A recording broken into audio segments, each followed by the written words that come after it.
estamos en horario. Antes de empezar la consulta, les voy a mostrar algunas imágenes que me parece que son importantes para que ustedes comprendan algunas de las cosas que les expliqué en las clases pasadas. Debido a que algunos no cursaron topografía y por ahí el tema de la interpolación, determinación de isolíneas, se les puede hacer complicado. Así que voy a pasar a mostrarles ahora una PowerPoint primero.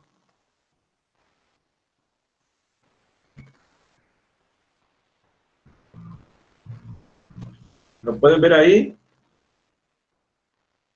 Sí, ingeniero.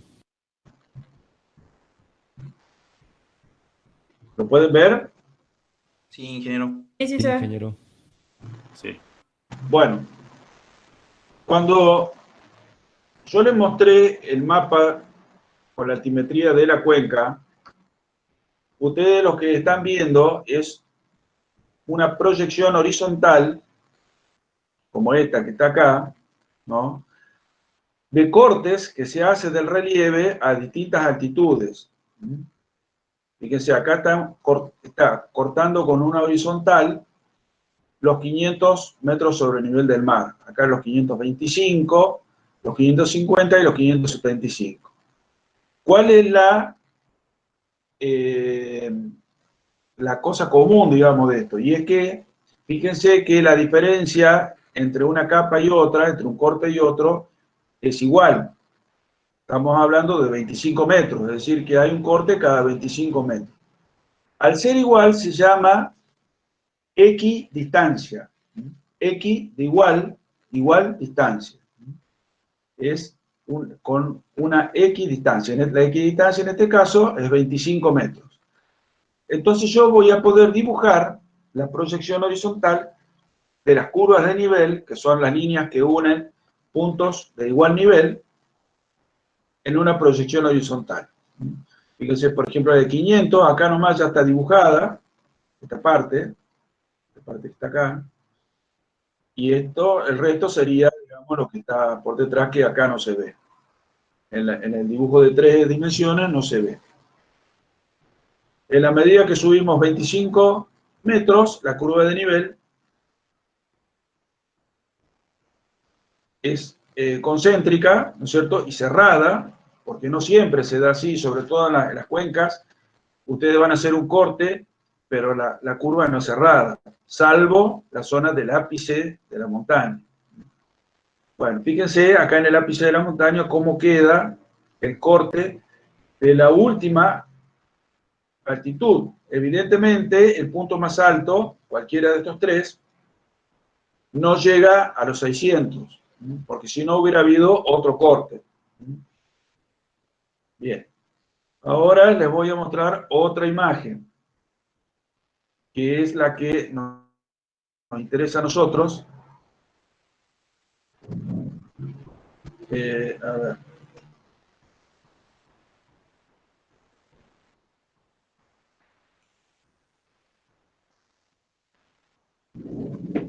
La otra es... A ver, vamos a buscar acá. Parece que no está abierta. ¿La ven ahí? No, ingeniero, estamos viendo la carpeta. ¿Cómo? Estamos viendo la carpeta solamente. A ver, vamos a compartir de vuelta.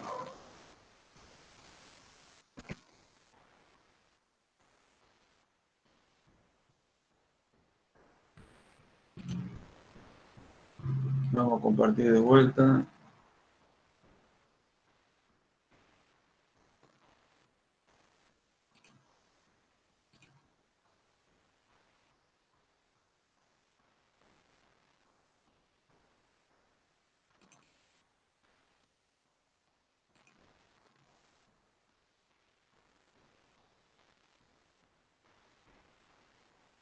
¿Ahora? Ahora sí, ingeniero. Sí, sí se ve.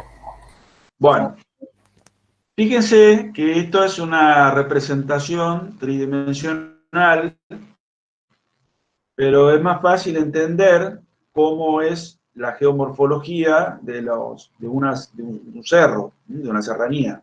Y cómo se nota, fíjense acá, cuando, por ejemplo, la línea roja. ¿Por qué son las líneas rojas? Las líneas rojas se dibujan de distinto color cada tantas líneas blancas, ¿no? Es decir, por ejemplo, acá hay 1, 2, 3, 4, cada 5 equidistancias se dibuja una línea roja. De esta manera, son números enteros, puede ser un 600, esto puede ser un 500, un 550, para que rápidamente uno pueda ver un desnivel, cómo es el desnivel, cómo va variando el desnivel. Bien. Pero lo que es interesante, que es lo que yo quería que ustedes observen, es cómo las zonas bajas tienen la curvatura de la curva de nivel hacia agua arriba. Esta es la zona por donde van los cauces de drenaje, los cauces que tienen menor nivel. Mientras que las dorsales son aquellas que van uniendo los puntos de las curvas que tienen la curvatura hacia agua abajo. Esta el taluego, o sea, el drenaje hacia agua arriba, y esta tienen la curvatura hacia agua abajo. Entonces, por ejemplo, acá hay una dorsal, acá hay otra dorsal, fíjense cómo se ve.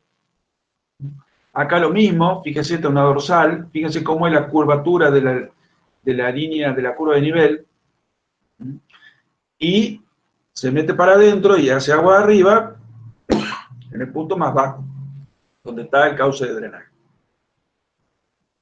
¿Se entiende un poco mejor esto? Sí. Bien.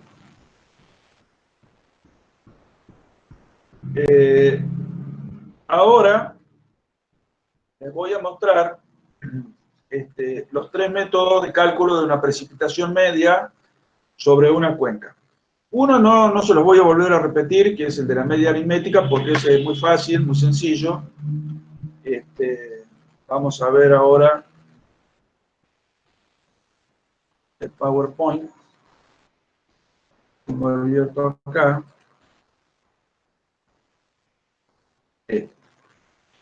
Bueno, como les decía recién, lo más fácil es, por ejemplo, si esta es mi cuenca, acá está el punto de salida, yo tengo una estación P1, P2, y bueno, es todas estas estaciones que tengo aquí, y podría decir que con las estaciones que están dentro de la cuenca yo hago un promedio aritmético, ¿no? Y saco la precipitación media. En este caso P2, P5, P4 y P3. P2, P3, P4, P5. Ahí está. Estas son las precipitaciones. Yo lo que voy a hacer acá es un promedio. Promedio, la precipitación media. Pero, como también les dije, cuando se trata de una cuenca de montaña, que tiene un buen desnivel, la variación entre un punto y otro no es lineal, sino que tiene un gradiente que está en función de la variación de altura. Entonces, debemos ir hacia otros métodos, ¿no?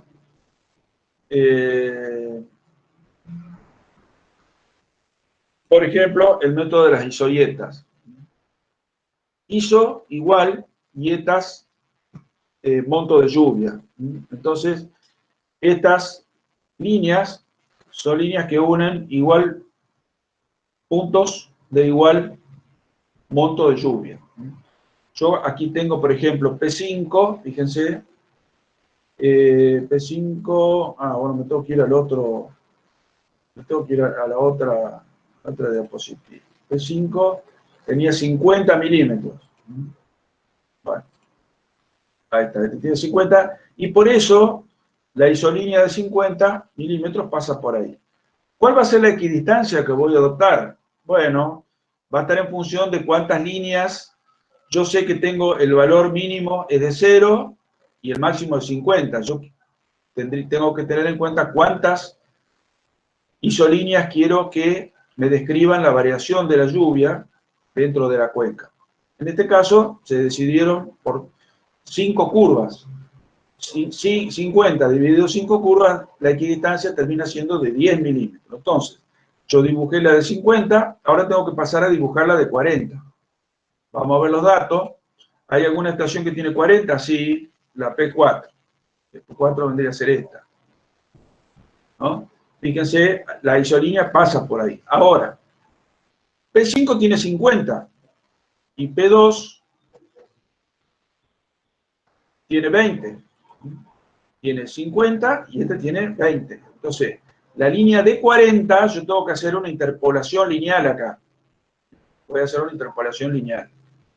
En este caso, me da acá, por lo cual hay un punto acá por donde pasa la curva de 40. Bueno, la de 30 también, P3 tiene un valor de 30. Aquí se traza la isoyeta de 30, que también se hace lo mismo, entre P5 y P2, la equidistancia se interpola, y la de 10 no pasa por el punto 1 que está fuera de la cuenca, pero sí lo consideramos porque es un punto que nos permite una mejor representación gráfica. Y bueno, y después habrá que interpolar entre estas dos estaciones para ver dónde pasa aquí la curva. Estas son las isoyetas sobre la cuenca. Yo tengo que determinar cuál es la precipitación media. Fíjense que cada isoyeta tiene un área de influencia. Lo que se hace aquí es determinar el volumen de este sólido de 3 dimensiones. Vamos a suponer, como les mostré recién ahí en el gráfico anterior, esta isoyeta resulta del corte de un plano horizontal sobre el volumen de sólido. Si bajo 10 milímetros, este va a ser otro corte. Bajo 10 milímetros, otro corte. Entonces, el primer corte, el más bajo, va a ser de 10 milímetros. Yo tengo que determinar el volumen que hay entre las dos capas. Por ejemplo, entre 10 y 20, fíjense, hay la capa de 10, tendría que ser el límite de la cuenca, ¿no es cierto? Y luego terminando con la isoyeta. Esa es la base. ¿Cuál es la altura de la tajada, digamos así, del volumen de la tajada? Bueno, va a ser esa superficie multiplicado por la equidistancia. ¿Cuál es la equidistancia? 10 milímetros. Multiplicado por esta superficie. Luego hago lo mismo con esta, ¿no? Esta otra, lo que resulta de otra tajada. La superficie vendría a ser esta. Perdón. La superficie va a ser límite de cuenca, pero con la línea media entre las dos isoyetas. Esa va a ser el área media entre estas dos capas. Esta va a ser el área media, va a ser esta. Entonces, esta superficie, que no está ahí dibujada, multiplicada por la equidistancia, va a ser el volumen. Lo mismo acá, voy a trazar una línea media y luego voy a determinar la superficie y multiplicar por la equidistancia. Luego voy a sumar el volumen de todas las tajadas y me va a dar el volumen del casquete. De todo ese bonete, le llamamos así, de sólido, y lo voy a dividir por la superficie de la cuenca. Entonces, yo voy a hacer volumen dividido superficie, me va a dar una lámina. Esa lámina, en milímetros, va a ser ni más ni menos que la precipitación media. ¿Está claro eso? ¿Alguna duda?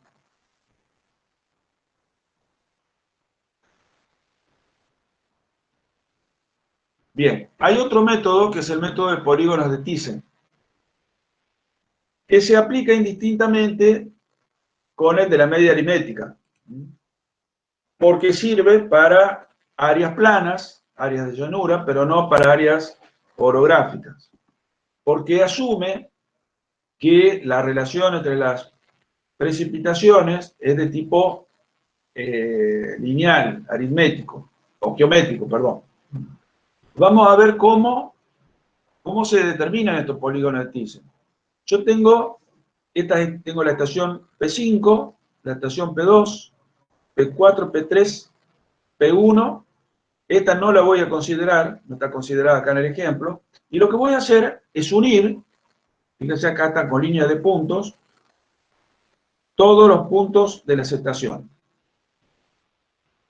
Luego voy a trazar la bisectriz a esas uniones, por ejemplo, entre P1 y P2, voy a trazar la bisectriz de manera perfectamente perpendicular a esta línea. Voy a trazar una línea, ¿no? Lo mismo voy a hacer acá, fíjense, esta es la bisectriz, que se une aquí con esta. Entonces acá las voy a unir a las dos. Bueno, acá está el límite de cuenca, que es el que me manda, ¿no? Por eso yo directamente el límite va a ser este pedacito del límite de cuenca. Acá también, fíjense, tengo una bisectriz, ¿no? Hasta el límite de cuenca. Acá tengo la otra bisectriz, está acá, ¿no? Y me van apareciendo estos polígonos, ¿no? Con línea llena, que significan ni más ni menos que el área de influencia del dato que yo tengo de la estación. Por ejemplo, para la estación P5 resulta que el área de influencia de ese dato es A5, o sea, el área 5. Ustedes me dirán, bueno, pero esto es geométrico. Sí, es geométrico, es una proporción geométrica, digamos, de afectación o de ponderación de los datos que yo tengo. Para el caso de P2, tengo el área 2, que es esta. Ahí y ahí. Para P3, fíjense, tengo esta área de influencia. Entonces, ¿qué voy a hacer para obtener la precipitación media? Voy a multiplicar cada precipitación por su área y las voy a ir sumando. Entonces, P5 por A5, más A2 por P2, más A4 por P4, más A3 por P3. El total de esa suma lo voy a dividir por el área total de la cuenca. De manera que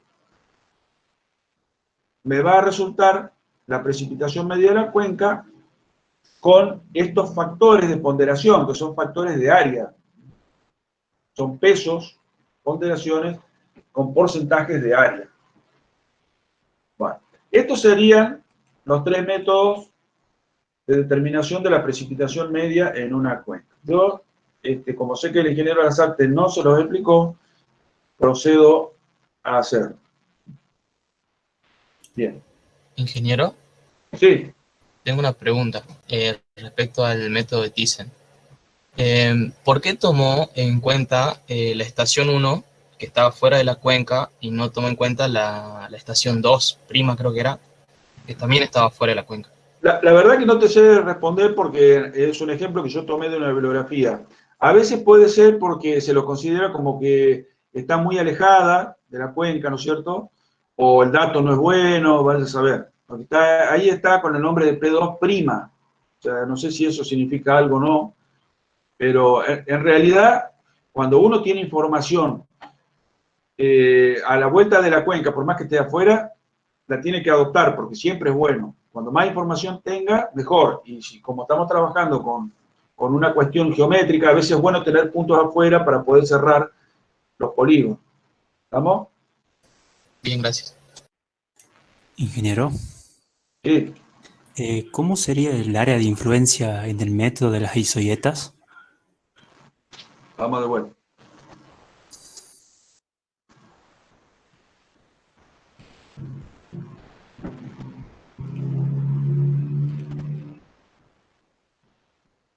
Bueno, esperen que lo cerré esto.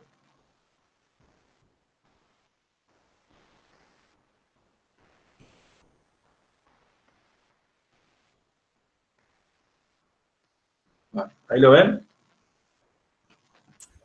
Sí. En realidad, en el método de las isoietas no se establece un área de influencia. Lo que se hace es determinar el volumen de agua, de lluvia, que está por encima de esta área, del área de la cuenca. Ustedes imagínense que al igual que en topografía, y como les expliqué recién, yo estoy teniendo aquí una especie de cerro, ¿no? Mejor dicho, esto va al revés, una serranía, en donde esta es la mayor altitud y va decreciendo hacia abajo, ¿no? Es como si fuera un cerro. Bueno, este es el volumen del agua precipitada sobre la cuenca. Yo la puedo cortar, lo puedo cortar a ese bonete con una cierta equidistancia. En este ejemplo son 10 milímetros. Entonces lo voy a cortar a los 10 milímetros, lo voy a cortar a los 20, lo voy a cortar a los 30, a los 40 y a los 50, ¿no? Entonces yo tengo que determinar primero, como les dije, el volumen de ese sólido. El volumen de ese sólido va a surgir por ejemplo, para este caso sería, vamos a considerar que yo en este punto tengo la isoieta 0, porque no está dibujada aquí, pero vamos a suponer que la isoieta 0, ¿no? Entonces, el área promedio, la línea media, o sea, la de 5 milímetros, va a pasar por acá. Entonces, yo voy a hacer el área de esa base, de ese corte que va por aquí, ¿no es cierto? Esa es la base. ¿Cuál es el espesor de esa tajada? 10 milímetros, porque es la diferencia entre 10 y 0, la equidistancia. Ese es el volumen de la primera tajada. Luego tengo el volumen de esta tajada. De acá se ve el corte, pero bueno, el área media sería más o menos por donde va la de 15 milímetros, ¿no? Esta sería la base. Y luego multiplico por la equidistancia. Fíjense que yo voy a ir obteniendo el volumen de la primera tajada, de la segunda, de la tercera, la cuarta y la quinta. Al sumarlas, me va a dar un bonete, me va a dar un volumen, el volumen total de agua de lluvia sobre la cuenca. Si a ese volumen yo lo divido por el área de la cuenca, tengo ni más ni menos que una lámina. Esa lámina se expresa en milímetros y es la precipitación media de la cuenca. ¿Está claro? Claro, bien, gracias.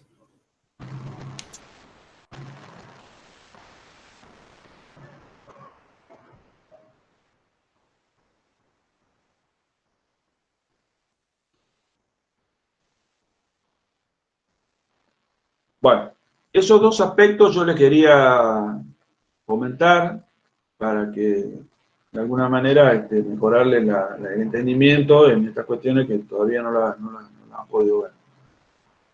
Bueno, vamos a los bifes, vamos a la práctica aplicada. Cuéntenme a ver qué dudas tienen, qué quieren saber. Hola ingeniero, buenas noches. ¿Le podemos mostrar lo que vamos haciendo nosotros? Por favor, si puede hablar un poquito más fuerte, que no escucho nada. Sí, le pregunto si le podemos mostrar cómo nos quedó la cuenca. ¿Sí? Bien.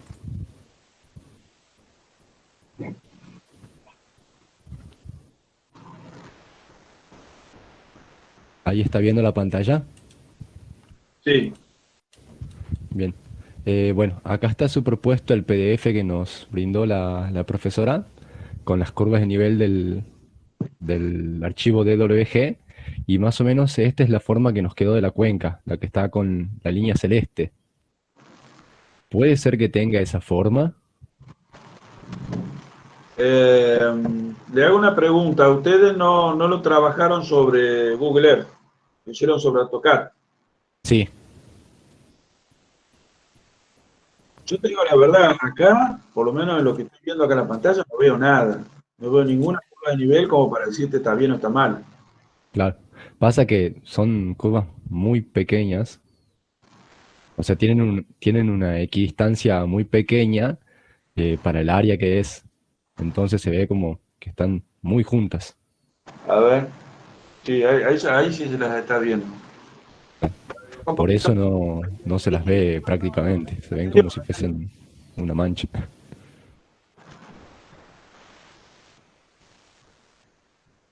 Un poco más de detalle porque no veo ahí. Si no, apaga la capa del PDF, así se vean mejor las curvas, Javier. Vale.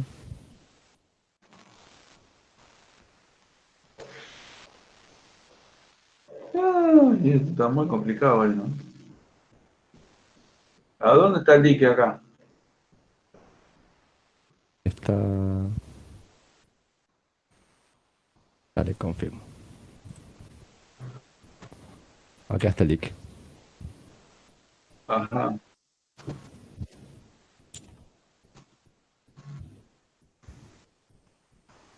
A ver, Eh, bájame una resolución. A ver, ahí.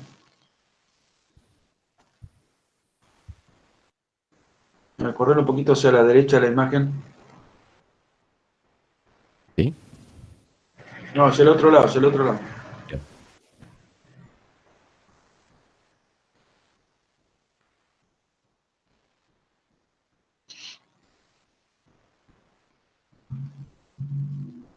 A Bueno, lo ver, que hicimos fue primero, a partir del... no, al revés, a la resolución. Ahí nomás. A ver, otro más. Ahí. Bueno, yo lo que les recomiendo es lo siguiente.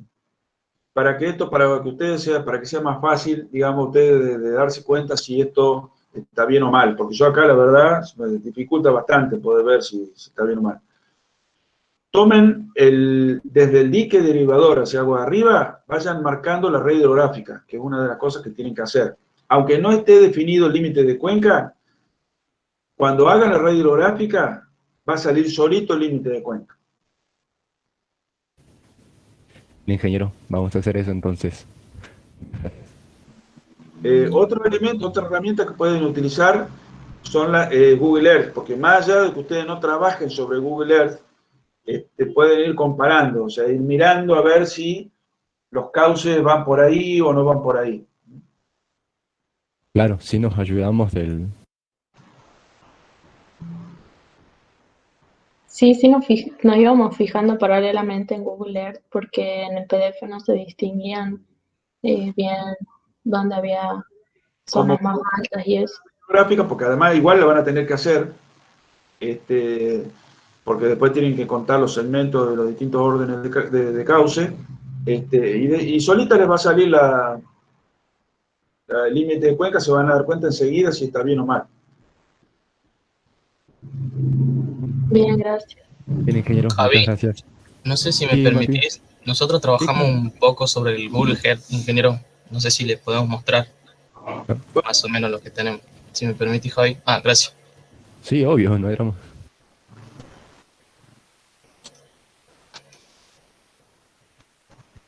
¿Se ve en pantalla? Sí, No, yo no lo estoy viendo. Mi pantalla sí, todavía no estoy mostrando el Google. Ahora, Ahora sí. bueno, Por, más o menos con mi grupo esto fue la idea que más o menos teníamos, porque bueno, como nunca tocamos el Google Earth, esto es más o menos lo que logramos. bueno, fíjense la forma que tiene la cuenca. Si bien acá se la ve en perspectiva, a ver, ahí, fíjense que la cuenca que me mostraron anteriormente no tiene la misma forma. O sea que evidentemente hay digamos, la cortaron antes y tendría que haber seguido subiendo la altitud para llegar a la cumbre como está ahí. Por eso, Bien, por eso siempre es bueno el Google Earth, porque uno lo ve más claro ahí. De todas maneras, fíjense, ahí en la parte cumbral, se ve muy claramente en la red hidrográfica. O sea que es muy fácil para dibujarla. Eso enseguida le va a mostrar los cauces que van para la cuenca que está atrás o la que viene para este lado, para esta ladera.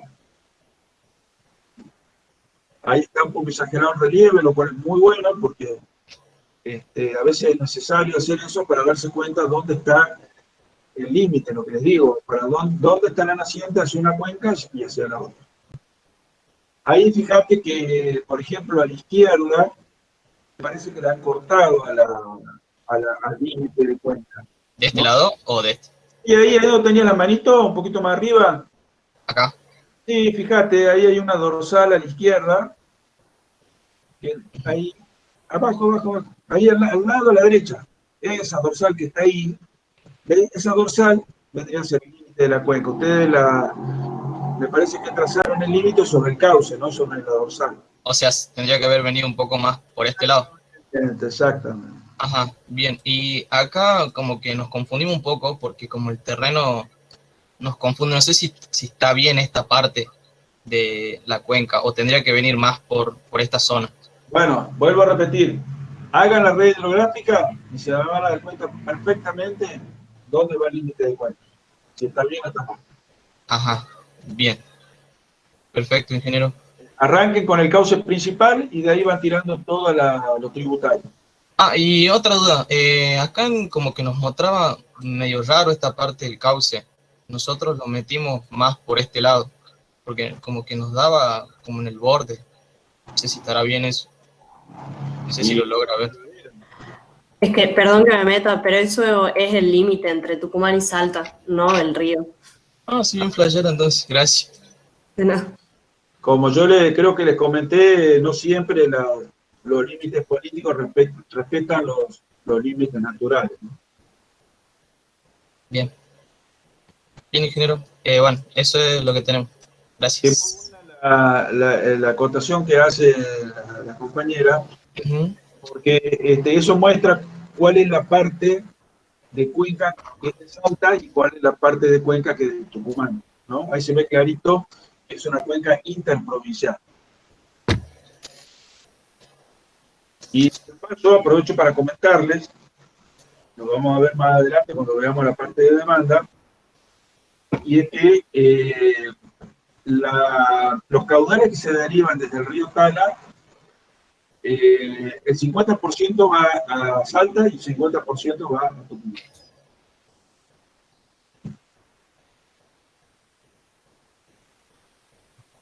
Sí, sí. Lo cual, fíjense que en proporción es bastante justo, porque si uno ve, es como que la mitad de la cuenca es de Salta y la otra mitad de la cuenca es de Tucumán. O sea, es bastante justo, digamos, que vaya mitad del agua generada por la cuenca. Ujú. La diferencia en los aprovechamientos, en el aprovechamiento del agua de esa cuenca, es que la provincia de Salta prácticamente hay uno, dos o tres usuarios solamente, grandes productores, fincas grandes.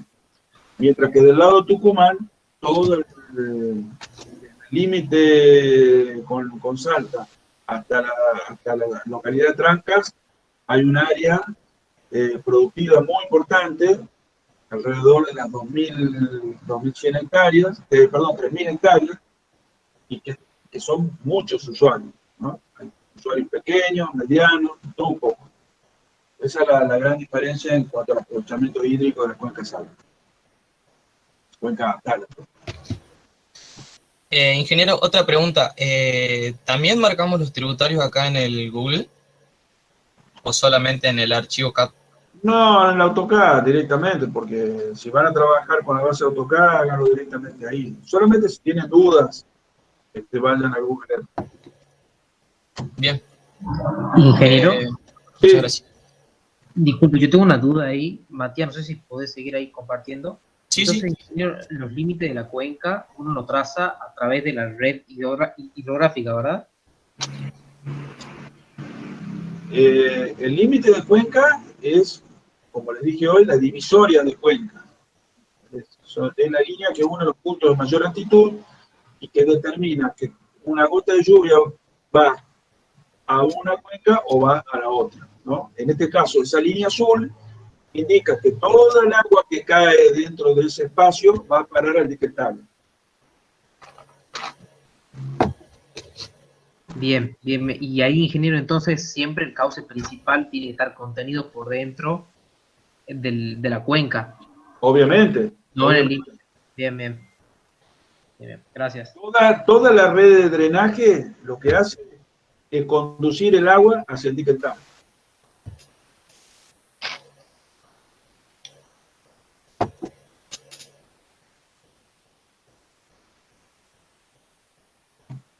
¿Qué otras dudas tienen?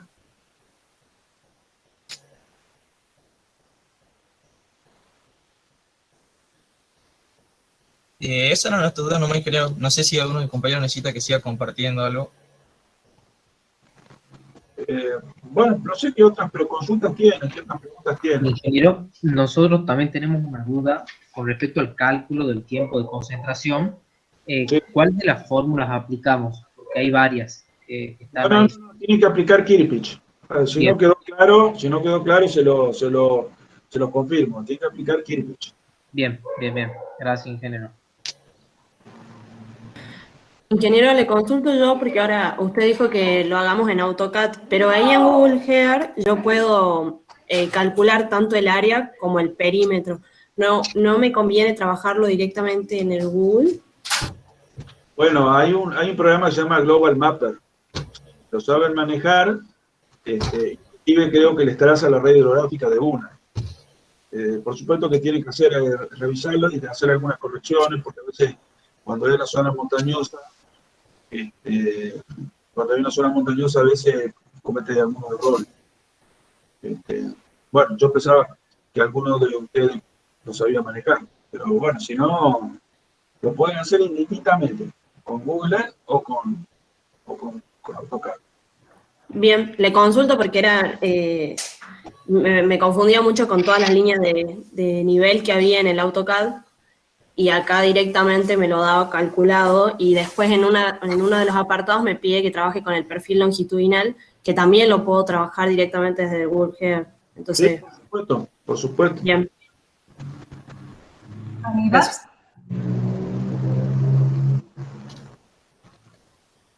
Aníbal, Sí, perdón. si me permite hacerles una observación. Sí, Sí. por supuesto que pueden trabajar con el programa que les resulte más cómodo a cada uno, pero sí les recuerdo que la presentación del trabajo no puede ser una captura de Google Earth, tienen que llevar a un mapa. Entonces, sí hay herramientas en las que ustedes pueden exportar del Google Earth y llevarlo al AutoCAD. ¿Por qué? Porque el AutoCAD que les di está georreferenciado. Entonces yo quiero que eso sí lo tengan en cuenta. El AutoCAD está en PostGard 98, está en coordenadas planas. Ustedes en el Google Earth van a trabajar en coordenadas geográficas. Pero ustedes se pueden transformar, hay herramientas que les permiten hacer eso, entonces pueden trabajar directamente sobre el Google Earth, marcando los cauces y después lo exportan al AutoCAD. Y se debiera pegar encima de las curvas que yo les pasé. Y ahí preparan el plano como corresponde.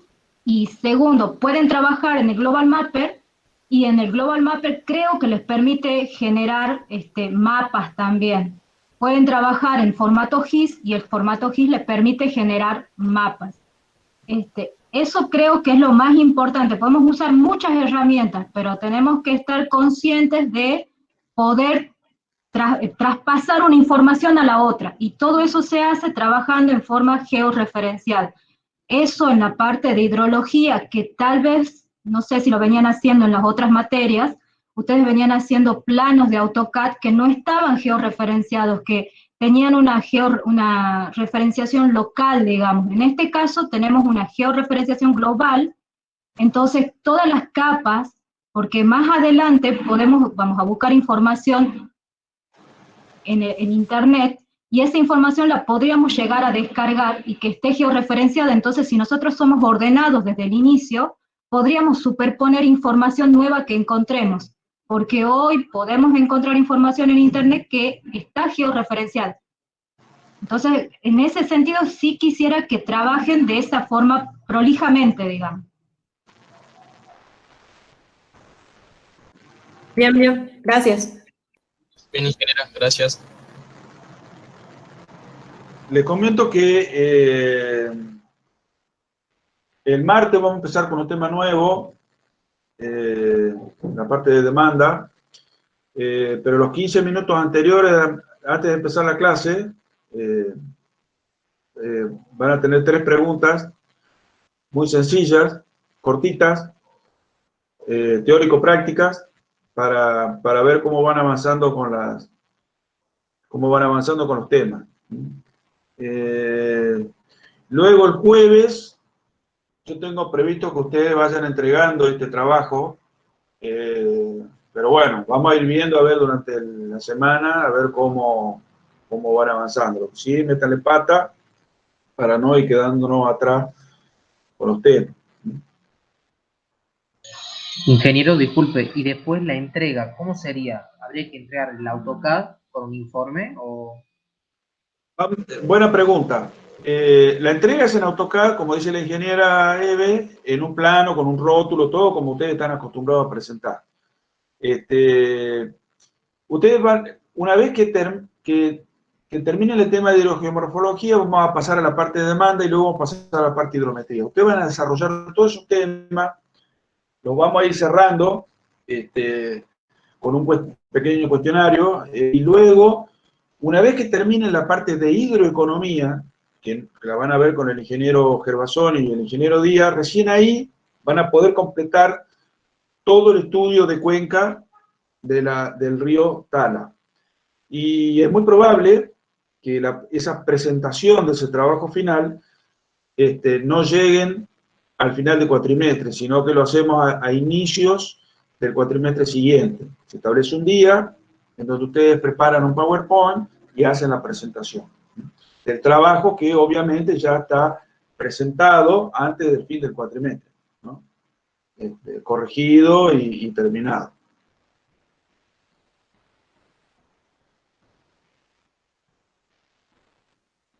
Por eso lo que les decía, que vamos tratando de ir cerrando los temas para que luego, cuando terminen con la parte de hidrología rural, van a pasar a la hidrología urbana con el ingeniero Lasarte, que es un tema totalmente distinto. Van a elegir un ejemplo de un área urbana y bueno, no tiene nada que ver con lo que están haciendo acá.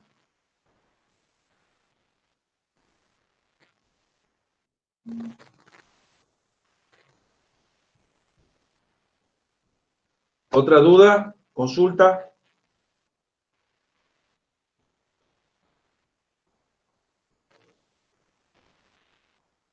Bueno, si no hay más, nos estaríamos viendo el martes para la clase de demanda. Iniciaríamos a las 16, pero antes harían el cuestionario con el aula virtual con Eve 15 minutos antes. Así que eso creo que ya les comunicó, así que bueno, estén atentos. Muy bien, nos vemos el martes. ¿Aníbal? ¿Sí? Sí, solo para decirles a los chicos que yo les ofrezco una consulta, digamos, pero una consulta por grupo.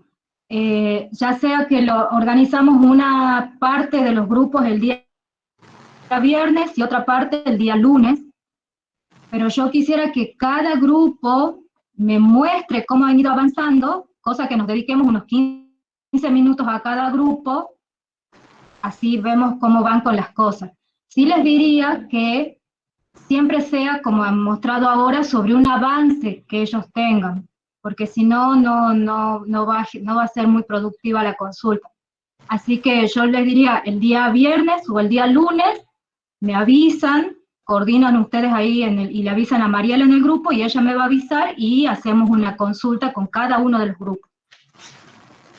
Pero tienen que estar todos los integrantes del grupo.